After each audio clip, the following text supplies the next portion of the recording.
Welcome back students. Blueprint के ही अगली हमारी जो टेबल होगी वो कठिनाई के स्तर के निर्धारण के लिए होगी। जैसे आपको चार टेबल और ये पांचवा जो आधार है इसका स्टेप है वो है कठिनाई स्तर का निर्धारण।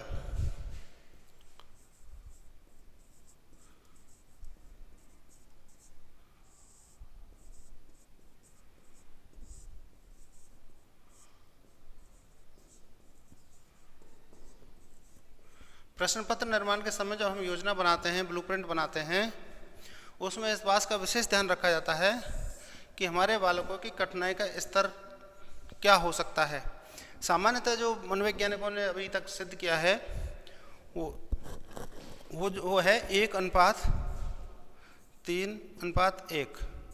ये कठिनाई का स्तर होता है। इसका मतलब है कि 20% बच्चे कक्षा में बहुत होशियार होते हैं, प्लस 60% जो बालक होते हैं वो एवरेज होते हैं, और 20% जो बालक होते हैं वो सामान्य से भी कमज़ोर होते हैं। इस तरह जो हम प्रश्न पत्र बनाते हैं तो उसमें 20% प्रश्न तो उच्च स्तर के होने चाहिए, 60 प्रश्न सामान्य स्तर के होने चाहिए, और 20% जो प्रश्न है वो सामान्य से भी नीचे के स्तर के होने चाहिए। विभेदीकरण के सिद्धांत पर यह आधारित होता है। विभेदीकरण से तात्पर्य है कक्षा में विविध प्रकार के बालक होते हैं, उन सभी बालकों को ध्यान में रखते हुए हमें प्रश्न पत्र का निर्माण करना चाहिए। इसके बाद प्रश्न विश्लेषण चार्ट और हम तैयार करते हैं। अगला है छठवां जो इसका स्टेप है,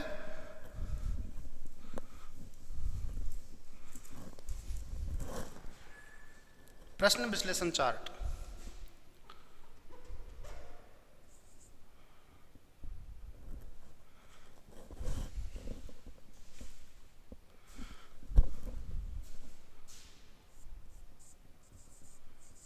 प्रश्न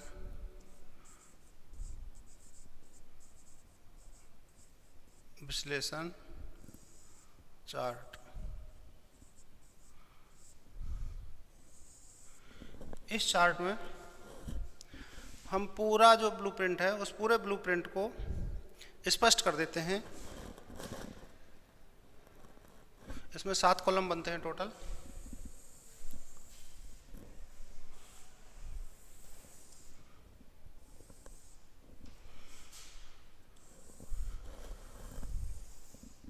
ये एक छोटी टेबल होती है, ज़्यादा बड़ी नहीं होती।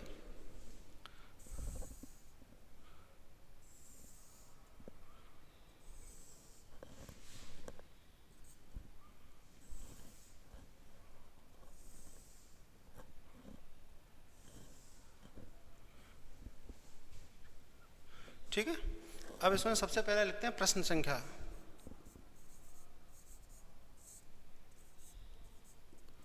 प्रश्न संख्या कितनी थी,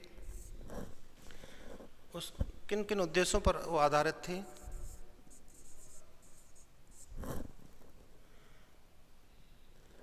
और व्यवहार परिवर्तन पर आधारित कितने थे,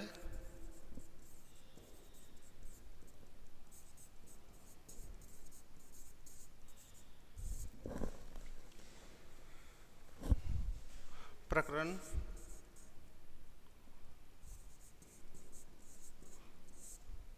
प्रश्न संख्या। अब यहाँ थोड़ी कन्फ्यूजन की स्थिति आ गई होगी आपके सामने कि यहाँ भी प्रश्न संख्या और यहाँ भी प्रश्न संख्या। अभी मैं आपको बताता हूँ, पहले इसको पूरा कर दूँ। निर्धारित समय,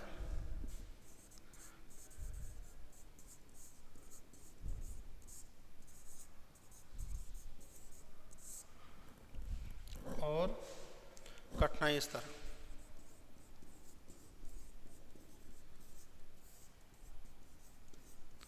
अब जैसे इसमें दिया है प्रश्न संख्या, इस प्रश्न संख्या से तात्पर्य है कि पूरे प्रश्न पत्र में प्रश्न संख्या कितनी थी। जैसे 18 थी। उद्देश्य कौन से लिए अपन ने, जैसे ज्ञान, बोध, जैसे अवबोध या भावात्मक उद्देश्य भी कहते हैं, प्रयोग या ज्ञानोपयोग कुछ भी लिख सकते हैं, और चौथा है कौशलात्मक उद्देश्य। इन चारों उद्देश्यों को लिया, और यही चारों उद्देश्य हमने व्यवहारगत परिवर्तन के लिए लिया, यानी अपेक्षा की बालकों से कि उनके व्यवहार में क्या परिवर्तन होगा, और हुआ कि नहीं हुआ वो हमें इससे पता चलेगा।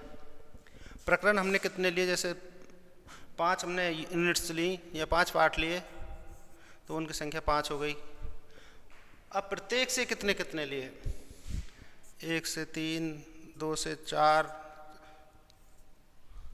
इस तरह से 3 से कितने, 4 से कितने, 5 से कितने, उसके अपन यहाँ जो भी अपन प्रश्न संख्या है वो हम यहाँ लिख सकते हैं। फिर निर्धारित समय कितना था, जैसे टोटल 3 घंटे का था तो 3 घंटे ये लिख सकते हैं एक। तो दूसरा लिख सकते हैं प्रश्न वाइज या यूनिट वाइज कितना कितना समय हमने उनको दिया, और कठिनाई का स्तर में लिख दो आप 1:3:1 अथवा 20% प्लस 60% प्लस 20% बराबर 100%। ठीक है, इस तरह से हम प्रश्न विश्लेषण चार्ट तैयार करते हैं। इससे हमें पता चलता है कि हमारे पूरा जो चार्ट है उस पूरे चार्ट की स्थिति क्या है और कितनी कितनी % हमें उसकी प्राप्ति हुई।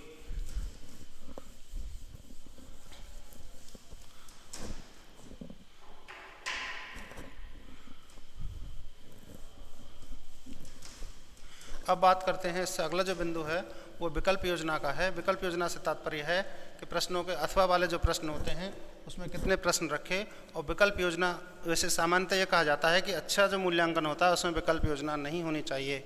यदि हम उसमें विकल्प रखते हैं तो बालक पूरा सिलेबस का अध्ययन नहीं करेगा और वो आइडिया से अपनी तैयारी करेगा, जबकि हमारा उद्देश्य क्या है, विषय वस्तु की गहन जानकारी बालक को हो। और विषय वस्तु की गहन जानकारी कब हो सकती है, जब हमारे मूल्यांकन जो व्यवस्था है वो वस्तुनिष्ठ प्रश्नों पर आधारित हो। विकल्प योजना, अगला बिंदु है विकल्प योजना।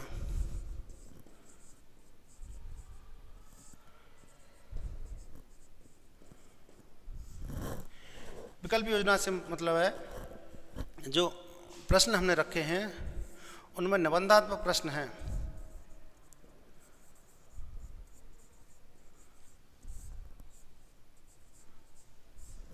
इनमें हम विकल्प रख सकते हैं, बाकी अन्य प्रश्नों में नहीं। जैसा मैं अभी बता रहा था, अच्छे मूल्यांकन में विकल्प हम नहीं रखते। और कठिनाई का स्तर,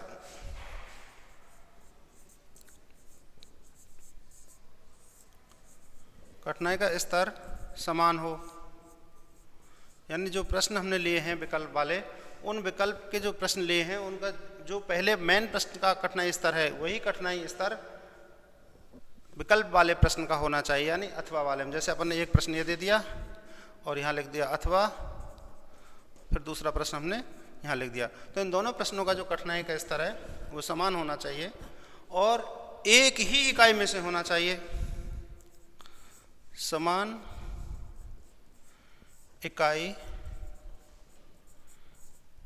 से प्रश्न।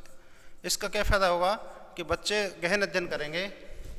यदि हम समान इकाई से नहीं लेंगे और उनको विकल्प दे देंगे कहीं से भी 3 प्रश्न करने हैं, तो बालक आधा सिलेबस पढ़ेंगे, उसी में से 3 प्रश्नों का वो हल दे देंगे।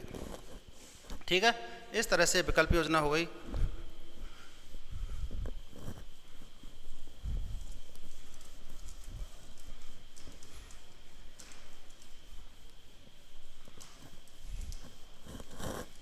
अब 8वां जो है उत्तर तालिका।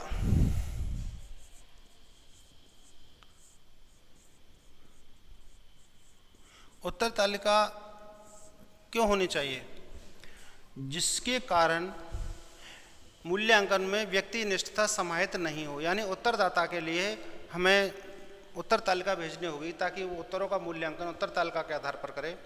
यदि हम उत्तर तालिका नहीं भेजते हैं तो मूल्यांकनकर्ता अपने व्यक्तिगत सोच के आधार पर प्रश्नों को जांचता है। जैसे यूनिवर्सिटी की एग्जाम्स होती हैं आपकी, उसमें कोई उत्तर तालिका नहीं जाती। स्कूल लेवल की एग्जाम्स जो होती हैं उसमें पेपर तैयार जो करता है वो साथ ही साथ उसकी उत्तर तालिका भी भेजता है। यदि हम उसका उत्तर तालिका भेजते हैं तो मूल्यांकन सही होगा, और यदि हम उत्तर तालिका नहीं भेजते हैं तो मूल्यांकन सही नहीं होगा, उसमें व्यक्तिनिष्ठता समाहित हो जाएगी, वस्तुनिष्ठता उसकी समाप्त हो जाएगी। अब जो इसमें भी एक टेबल बनती है, उत्तर तालिका भी इस तरह की होती है, वो मैं बता रहा हूँ आपको। माध्यमिक शिक्षा बोर्ड राजस्थान के हिसाब से बता रहा हूँ। CBSE के आधार पर ग्रेडिंग होती है, इसलिए उनके अंकवार का जो है ज़्यादा वो नहीं है सही। इसमें क्रम संख्या इसका तात्पर्य है कि प्रश्न कितने हैं, जितने भी हैं, यहाँ अपेक्षित उत्तर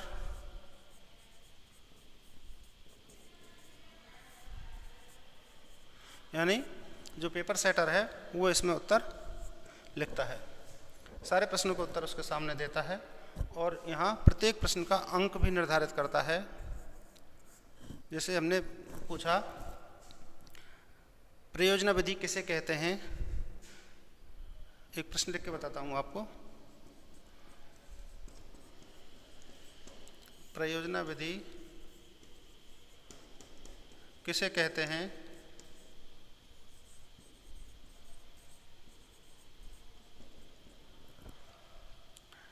समस्या समाधान विधि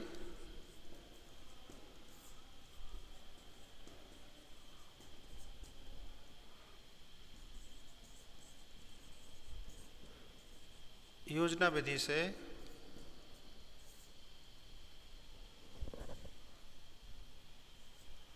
किस प्रकार भिन्न है।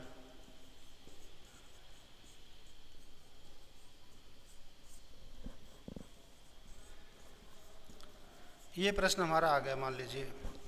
अब हमें ये प्रश्न है हमारा 5 अंक का। अब इन 5 अंकों को हम विभाजित कैसे करेंगे। सीधा ये तो नहीं कि हमने प्रयोजना विधि के संप्रति को लिख दिया और उसके योजना विधि और प्रयोजना विधि के अंतरों को लिख दिया और अंक दे दिए 5, ये गलत होगा। यहाँ हम लिखेंगे प्रयोजना विधि का संप्रत्य 3 अंक और अंतर, यानी इन दोनों विधियों में समस्या समाधान विधि और योजना विधि में जो अंतर होगा वो 2 अंक। अब इस 2 अंक को भी विभाजित करेंगे कैसे, 5 अंतर लिखने पर। अगर किसी ने मान लीजिए 3 लिखे हैं तो 3 में वो 1 अंक भी दे सकता है, 1.25 भी दे सकता है, 1.5 भी दे सकता है। ठीक है, इस तरह से इसके अंकों का डिस्ट्रीब्यूशन भी हम इसमें करते हैं।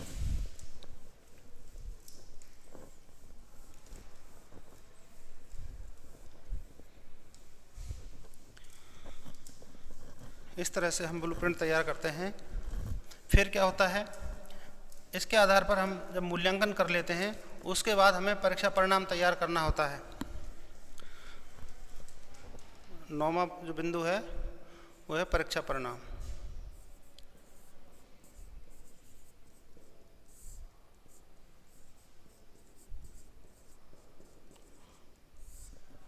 परीक्षा परिणाम हमें घोषित करना होता है, कितने बच्चे हमारे पास हुए, कितने बच्चे हमारे फेल हुए, उन सब का हवाला इसमें देना होता है।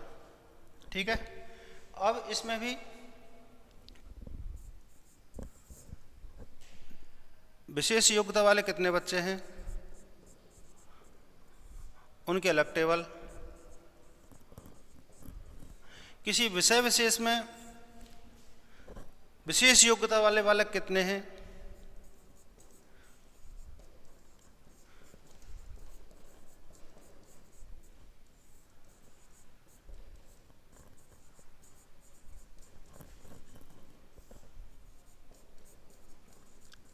और ओवरऑल रिजल्ट में उसका स्थान कौन सा है। इस तरह से ये हमें 12 टेबल बनानी होती हैं।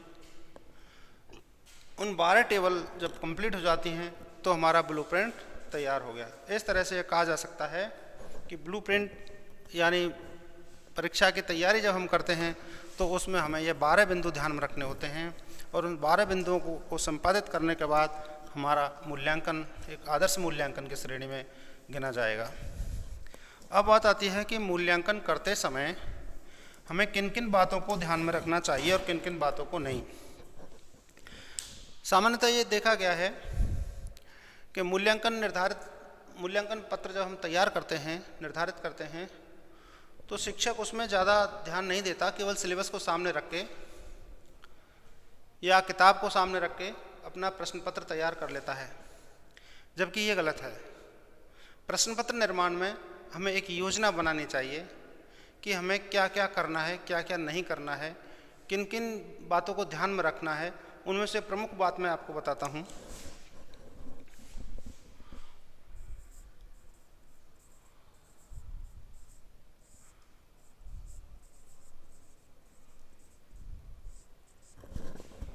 आदर्श प्रश्न पत्र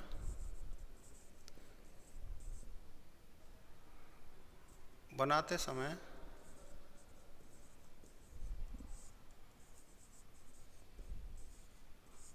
ध्यान देने की बात है।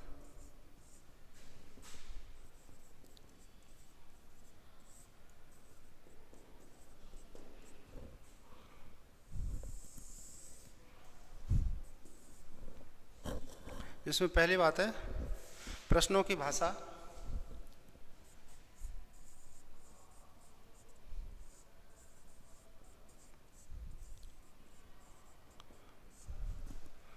सरल,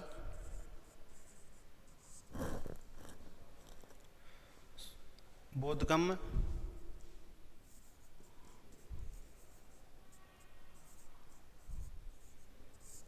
सरल, बोधगम्य व स्पष्ट होनी चाहिए।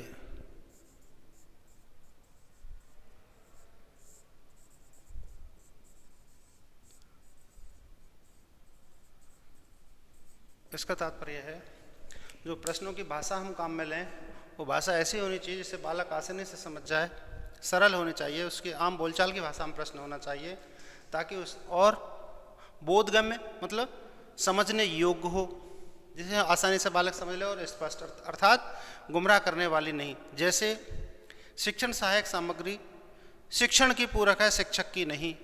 अब प्रश्न बालक यहाँ कन्फ्यूज हो गया, जबकि पूछा यह गया है कि शिक्षण सहायक सामग्री के क्या उपयोग हैं, जबकि उस प्रश्न को घुमा दिया इस प्रकार से।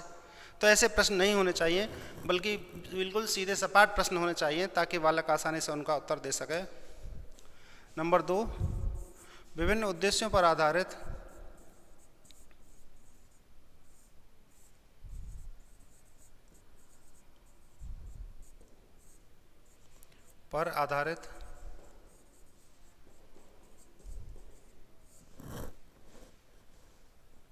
प्रश्न बनाए जाएं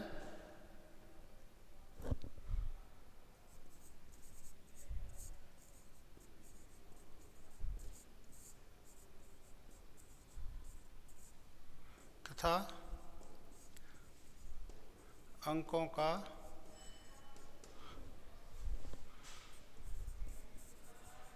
निर्धारण भी किया जाना चाहिए। इसका तात्पर्य है, जैसा मैंने आपको टेबल संख्या 2 में बताया था कि उद्देश्यों पर आधारित अंक भार किस तरह से होता है, वही बात इसमें कही गई है कि उद्देश्यों पर आधारित प्रश्न बनाएं, अर्थात हमारे किन किन उद्देश्यों की प्राप्ति हो रही है और प्रत्येक उद्देश्य के लिए और प्रत्येक प्रश्न के लिए कितने अंकों का हमने निर्धारण किया है, इस बात का भी हमें ध्यान रखना चाहिए। और प्रश्न पत्र में स्पष्ट निर्देश हों।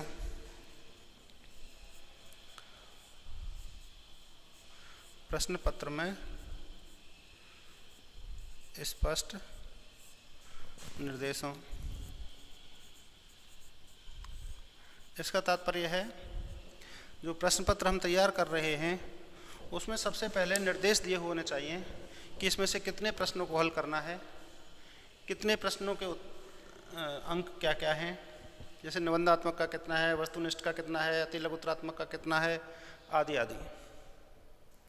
साथ ही साथ उसके को कितने भागों में बांटा गया है, किस भाग से कितने प्रश्न करने हैं, कितना उसका समय है, उत्तर सीमा कितने शब्दों में है, ये सारी बातें निर्देश में स्पष्ट होनी चाहिए। और उत्तर तालिका अवश्य हो, जैसा अभी मैं आपको बता रहा था, उत्तर तालिका अवश्य हो। यदि उत्तर तालिका नहीं होगी तो परीक्षक को कॉपी जांचने में दिक्कत होगी। अगर कोई सब्जेक्ट विशेष की बात है तो वो उत्तर तालिका नहीं भी बनाए तो प्रश्न पत्र बनाने वाला शिक्षक ही जांचेगा, इसलिए ज़रूरी नहीं। लेकिन कोई लार्ज स्केल पर है, जैसे पूरे राजस्थान के लिए आपने प्रश्न पत्र बनाया है, तो उसकी उत्तर तालिका बहुत ज़रूरी है, क्योंकि पूरे राजस्थान के बच्चों की कॉपी आपके पास तो आएंगी ही नहीं, बहुत सारे परीक्षक के पास जाएंगी। तो उन परीक्षकों को सही मूल्यांकन के लिए उत्तर तालिका का होना बहुत ज़रूरी है। और उत्तर सीमा का भी स्पष्ट उल्लेख हो। जैसा मैंने अभी आपको बताया था नंबर 3 में प्रश्नों के निर्देश में, कि उत्तर सीमा का भी उल्लेख होना चाहिए कि निबंधात्मक प्रश्न की उत्तर सीमा कितनी होगी, 500 शब्द होगी, 400 होगी, 300 होगी, 200 होगी। लघुत्तरात्मक प्रश्न की उत्तर सीमा क्या होगी, अति लघुत्तरात्मक प्रश्नों की उत्तर सीमा क्या होगी। वस्तुनिष्ठ की उत्तर सीमा के लिए कुछ भी निर्देश की जरूरत नहीं है, क्योंकि वो 1 अथवा 2 शब्दों में ही उसका उत्तर देना होता है। और कठिनाई स्तर का ध्यान रखा जाए।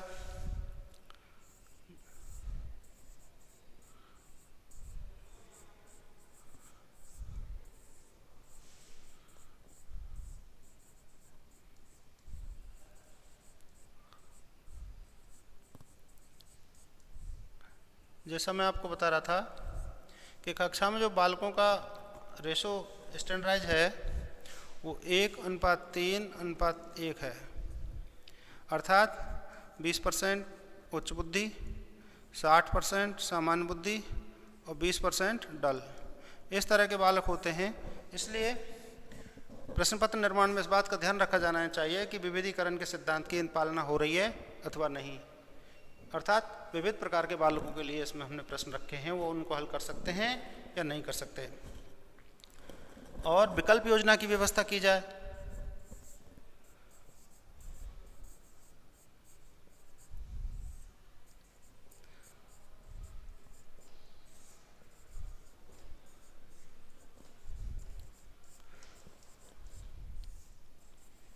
इसका तात्पर्य है कि उसमें विकल्प रखे जाएं, लेकिन दूसरी तरफ ये भी कहा गया है कि विकल्प सिर्फ निबंधात्मक प्रश्नों में रखा जाए। जैसे आपका बीएड का पेपर आता है, उसमें छोटे जो प्रश्न होते हैं 11 होते हैं, उन 11 में से आपको 7 करने होते हैं, ठीक है। उन 7 में से वो 4 प्रश्न जो बच गए वो प्रश्न आपके विकल्प के रूप में है ना। उसी प्रकार से निबंधात्मक प्रश्नों के भी विकल्प आते हैं, लेकिन अच्छे मूल्यांकन में ये कहा गया है कि विकल्प सिर्फ निबंधात्मक प्रश्नों के होने चाहिए। उसमें कठिनाई स्तर का विशेष ध्यान रखा जाना चाहिए, यूनिट का भी ध्यान रखा जाना चाहिए कि उसी यूनिट से लिए गए हैं अथवा नहीं, कठिनाई स्तर दोनों प्रश्नों के बराबर है कि नहीं, अंक दोनों को बराबर हैं कि नहीं, इन बातों को हमें उस विकल्प में ध्यान देना होगा। प्रश्न संख्या व प्रकारों का निर्धारण किया जाए।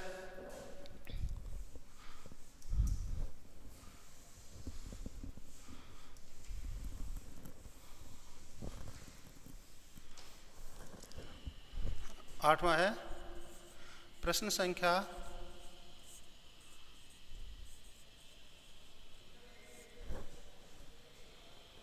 व प्रकारों का निर्धारण किया जाए।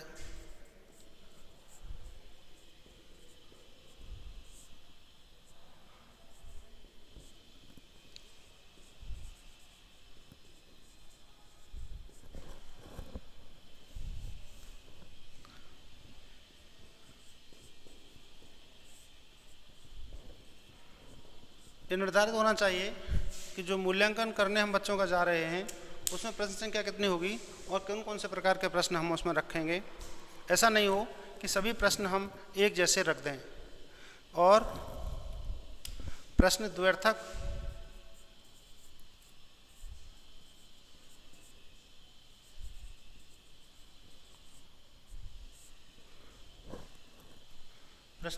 संदिग्ध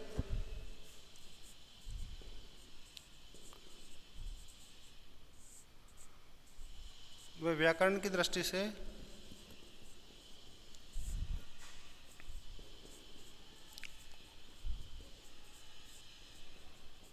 शुद्ध हों। इसका तात्पर्य है जो प्रश्न हमारे मूल्यांकन प्रश्न पत्र में लिए हैं वे द्व्यर्थक नहीं है। द्व्यर्थक से मतलब उस प्रश्न के 2 अर्थ निकलते हों। जैसे भारत के पूर्व प्रधानमंत्री पर निबंध लिखिए। अब पूर्व प्रधानमंत्री तो अब से पहले 14 हो गए, 13 हो गए, किस पर लिखना है ये स्पष्ट नहीं है ना, द्व्यर्थक हो गया। अगर आपने लिख दिया जवाहरलाल नेहरू पर तो भी आपके उत्तर को गलत नहीं बता सकता, साथ ही इसको सही भी कोई नहीं बता सकता।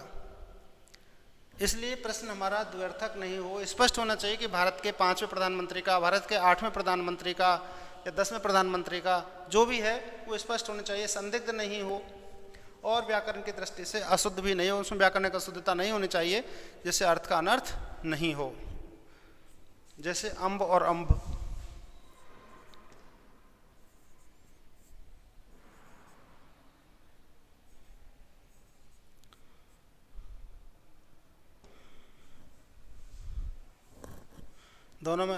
दोनों को एक पानी है एक आसमान है, ठीक है।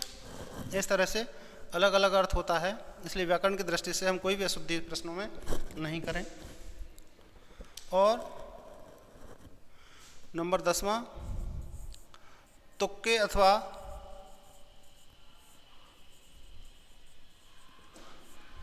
अंदाज से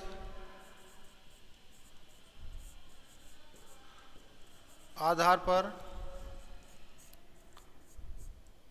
विद्यार्थी उत्तर ना दे सकें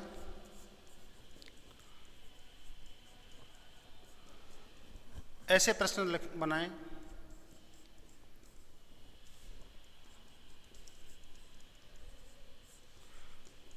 कभी कभी वस्तुनिष्ठ प्रश्नों में ऐसी स्थिति आ जाती है कि बालक तुक्के के आधार पर उसका विकल्प भर देता है और वो सही निकल आता है। ऐसा कब करते हैं बालक? जब प्रश्न पत्र पूर्ण होने को होता है तब वो जो प्रश्न बच जाते हैं 2, 4, 5 संदिग्ध, उनमें 2 विकल्प वो देखते हैं कि ये 2 विकल्प सही हो सकते हैं तो उनमें तुक्का वो लगा देते हैं, अंदाज से लगा देते हैं और वो सही भी हो जाता है। तो ऐसे प्रश्न हम नहीं रखें जिस पर बालक तुक्के के आधार पर या अंदाज के आधार पर उत्तर दे दे। यदि ऐसा करता है तो बालक, इसका मतलब है बालक ने विषय वस्तु का अध्ययन नहीं किया। प्रश्न ऐसा होना चाहिए जो विषय वस्तु पर आधारित हो, जिसमें तुक्का लगेगा ही नहीं। और लास्ट है विविधकारिता